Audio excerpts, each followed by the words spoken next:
BRS హయాంలో తెలంగాణ తల్లి విగ్రహాన్ని అధికారికంగా ఎందుకు ఏర్పాటు చేయలేదని ప్రశ్నించారు మంత్రి పొన్నం.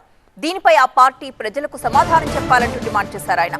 తాము తెలంగాణ తల్లి విగ్రహాన్ని మార్చలేదని, ప్రజల ఆకాంక్షలకు తగినట్టే విగ్రహాన్ని ఏర్పాటు చేశామని తెలిపారు.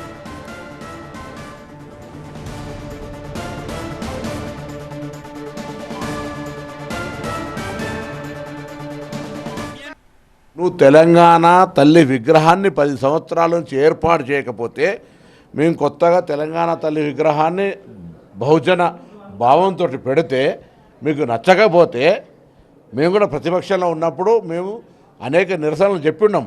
మీరేమైనా ఒక చిన్న మార్చుకున్నారా?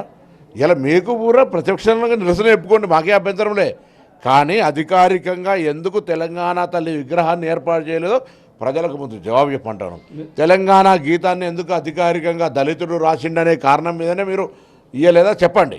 మీరు అవి చేయక ఇప్పుడు మేము మార్పులు తెచ్చినాక తెలంగాణ కళాకారులకు సన్మానం చేసి జాగా పైసలు తెలంగాణ అస్తిత్వం కోసం కాపాడిన వాళ్ళు వరకు తెలంగాణలో వీళ్ళంతా భాగస్వాములు అవుతారు అనే ఫీలింగ్ వస్తే తప్పవుతుంది.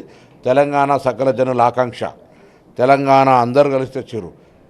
గత 10 సంవత్సరాలుగా తెలంగాణ ఎవ్వడు తెలియ మేమే తెచ్చినాం అనేటువంటి ఒక భావం వల్ల మీరు తెలంగాణ ప్రజలకు వాస్తవిక అస్తిత్వాన్ని మర్చిపోవడం వల్ల ఆ అస్తిత్వపు సూచనలను అంశాలను పరిగణలోకి తీసుకొని తెలంగాణ గీతం కాంగ్రెస్ పార్టీ రాసింది కాదు, తెలంగాణ తల్లి విగ్రహం అధికారికంగా పెడుతున్నాం.